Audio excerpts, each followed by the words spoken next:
I did not realize that Dardus was the village headsman. His house, built of unplastered mud brick, was larger than the others, and had 4 rooms opening on a small walled garden. Jars of warm water for us to wash in had been set ready in the room I was to share with Sebec.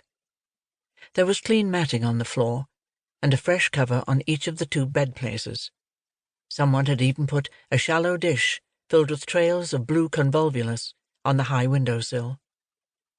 Dardus's elder daughter ate with us, but when the meal was finished, she left us alone with her father. At first he had been a little diffident, but soon he began to talk more freely. I saw that to him the rest of Egypt was an alien country. Even those who lived in the adjoining nomes of the hare and the jackal might have been Asiatics. Listening to him made me realize that for all I knew of the rest of the 2 lands, they might indeed be alien. I was nearly 14, yet had never been outside the boundaries of the Oryx. Sebec had been outside them, but why did he never speak of it? I had supposed it was because everything he had seen on those brief journeys was too familiar to be of interest. Why was the Oryx different? Why did even father so seldom go beyond his own lands? Sebec was tired. Only courtesy held back his yawns, and when he went to bed, I stayed and talked to Dardus. A boy and a fisherman who was already growing old, talking together on the night a crocodile was killed. I wonder if a man, who wore the double crown, cried out in his sleep at an echo from the future. This is the story which Dardus told me.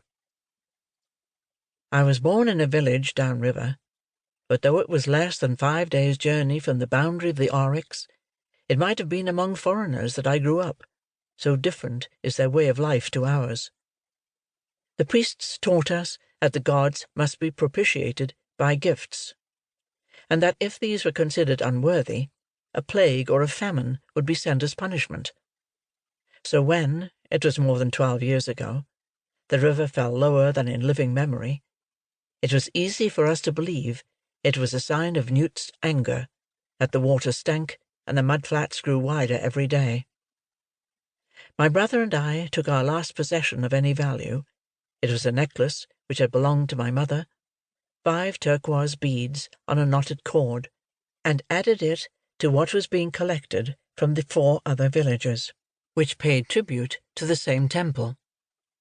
Our spokesman took these offerings to the town, exchanging them for gold, which, before being taken to the temple, was made into the form of a fish.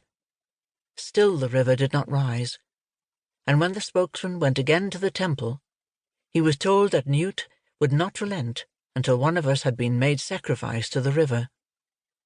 There were some brave enough to speak against this command, but they were soon silenced, for the people were beginning to fear that the river had forever forsaken us, and fear breeds faster than lice in a foreigner's beard.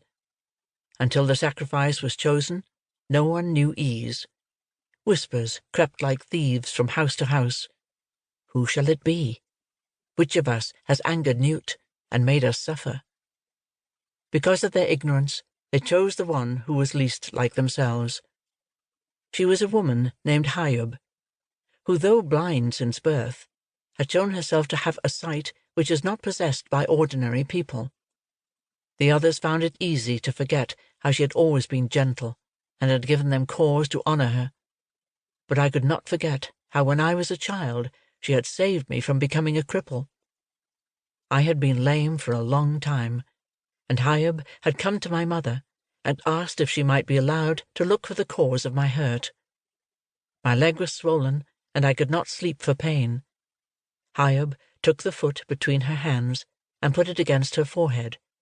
Then she said, "There is a thorn, small and curved, deep in the soft flesh under the instep. It is the seed of the pain, and must be cut out."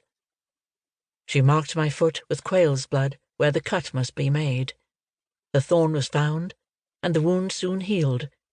Because of Hyub, I was not lame any more. Yet to my shame, I made no open protest when they bound her hands and told her she must die. She walked serenely between the men who took her.